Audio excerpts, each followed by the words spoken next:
If your house payment, credit cards, car loans, and everyday expenses are making you feel trapped, you may be asking a very uncomfortable question. Should I sell the house, pay off the debt, and start over?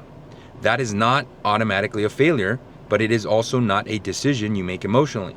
You need to know what position you are in if you keep the house and what position you are in if you hit reset.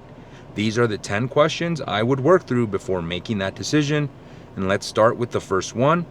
Are you actually house poor, or are you just going through a temporary rough season? How do you know if you are actually house poor? House poor does not simply mean your mortgage payment feels expensive. It means the house payment is consuming so much of your monthly resources that the rest of your life is becoming financially unstable. You may be house poor if you are using credit cards for normal monthly expenses, you cannot build or maintain emergency savings, every repair becomes a crisis, you are falling behind on other debts, you are borrowing just to stay current, or your payment leaves almost no room for food, transportation, medical needs, your children, or just a normal life. But there is an important distinction. A temporary setback is not always the same thing as a permanently unaffordable house. You may just have an income drop briefly, maybe a medical expense hit, maybe you are finishing a short-term debt payoff plan. The question is the pressure temporary, or is the house structurally too expensive for your life? Once you answer that honestly, the next question becomes emotional. If you sell, does that mean you failed? Is selling your home because the payment is crushing you a financial failure? No. Keeping a house that is destroying your finances does not automatically make you successful. And selling it to create the breathing room you need does not automatically make you a failure. A house is an asset, and it's also an expense. And sometimes the asset no longer fits the life, income, or risk of the person who owns it. The mistake is not selling. The mistake is making either decision without understanding what is actually accomplishing. If selling allows you to pay off a dangerous debt, build real reserves, lower your monthly obligations, and regain control of your finances, then selling may be a strategic reset. But if you sell emotionally and the money disappears without fixing the behavior or the structure, you may end up in the same position again. Selling is not a failure. Selling without a plan is the real danger. And that leads to the next question. If you do sell, should you use the equity to wipe out your debt? Should you use the equity from your home to pay off debt? Potentially, but the answer depends on what debt you have, what selling actually nets you, and whether the debt is all gone or is it gonna stay. Using equity to eliminate high interest credit card debt can completely change your monthly cash flow, but equity is not free. You built it through your down payment, your mortgage payments, your home appreciation, and time. So before using it, ask how much debt will be eliminated, how much monthly payment will disappear, how much cash will remain afterwards, and what prevents the balances from returning. If the house is sold and the credit cards are paid off and then the credit cards are filling back up, you traded an asset for temporary relief, and the reset only works if the underlying spending, income, or lifestyle problem is also corrected. So if equity is going to pay off debt, which debts should be actually attacked first?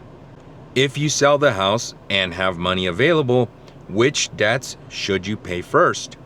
Do not decide only by the balance. Look at the full effect. Start by reviewing the interest rate, the monthly payment, the remaining term, whether the debt is secured, and how much paying off actually improves your monthly position. A small debt with a large monthly payment may create more immediate relief than a larger debt with a very small payment.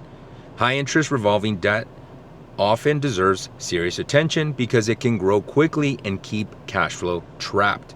But do not empty every dollar of sale proceeds just to become debt-free on paper. You may still need emergency reserves, moving costs, rental deposits, or cash for the next home. The best payoff plan does two things. It reduces the financial pressure, and it leaves you with enough liquidity to avoid immediately borrowing again.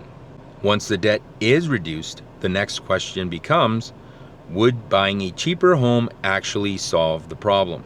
Would selling and buying a cheaper home actually fix the problem? That's a maybe. But a lower purchase price does not automatically mean a dramatically lower payment. You still have to compare the new interest rate, the property taxes, the homeowner's insurance, HOA dues, if any, maintenance, repairs, and the cash you use for the next purchase. Someone may have a very low COVID-era mortgage rate. They sell and buy a cheaper house and discover that the new payment is not as low as they expected because the rates, taxes, and insurance are actually higher. So don't compare the home prices alone. Compare the complete total monthly cost of ownership. Then compare how much debt is eliminated, how much cash remains, and whether the new structure creates real breathing room, because a cheaper house is only a solution if the full financial position is actually better. And sometimes the cleanest reset is not buying again immediately. It may be renting. Should you rent instead of buying another home right away? Sometimes yes. Renting is not automatically throwing money away. It can buy you time to pay off debt, time to rebuild savings, time to stabilize your income, time to decide where you actually want to live, and time to avoid rushing from one pressured decision into another. But the rental has to fit the reset plan. If the rent is almost as expensive as the old payment and the debt is not reduced, then the reset may not create much improvement whatsoever. Before renting, compare the monthly rent, deposits, and moving costs, the debt payments remaining, the amount you can save every month, and how long you expect to rent. Renting can be a strategic recovery period, but it should have a purpose, a budget, and a timeline. Before any of that works, you need to know what the sale actually produces, not a estimate, not a gross sales price, the real net proceeds. How much money would you actually walk away with after selling the house? Your estimated equity is not automatically your net proceeds. The rough equation is expected sales price minus the mortgage payoff, minus selling expenses, minus repairs, credits, taxes, liens, and other obligations.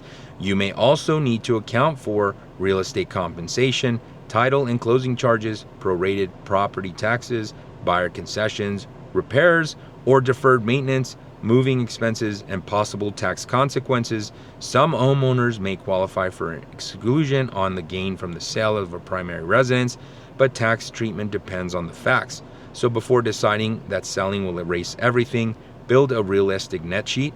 The reset must be based on money that you will actually receive, not equity that only exists before transactional costs. Now we have to address the biggest objection.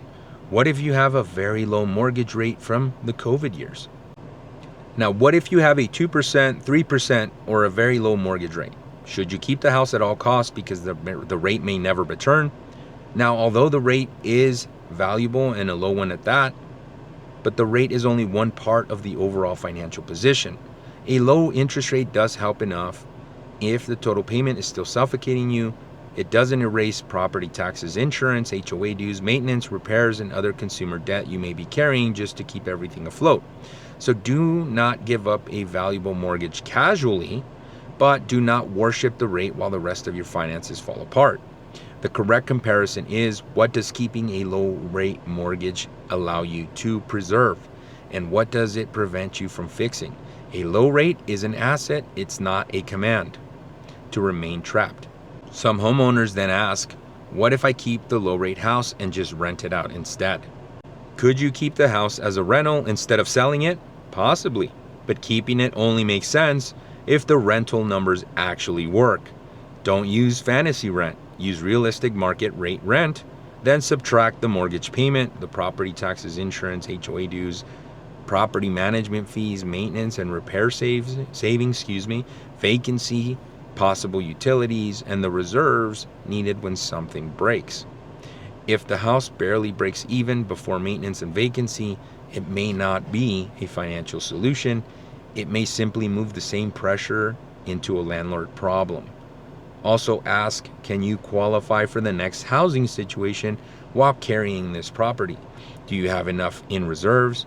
And do you want to actually have the responsibility of being a landlord?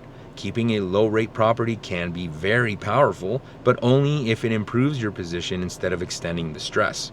And that brings us to the final question. When does hitting the reset button actually make sense?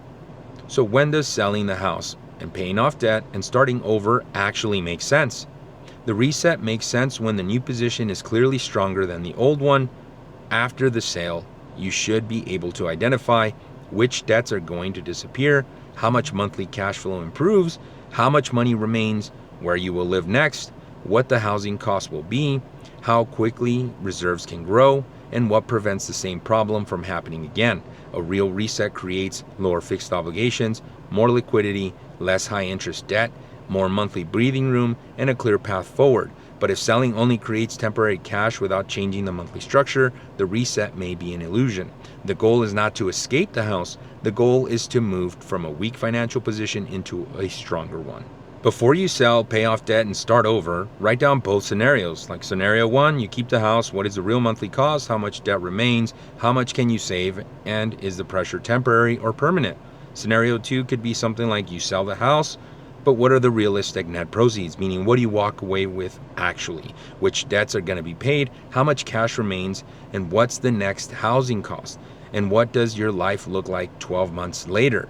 Don't only ask, should I sell? Ask, what position am I in if I keep it? And what position am I in if I hit the reset button? Then choose the position that gives you the strongest path forward.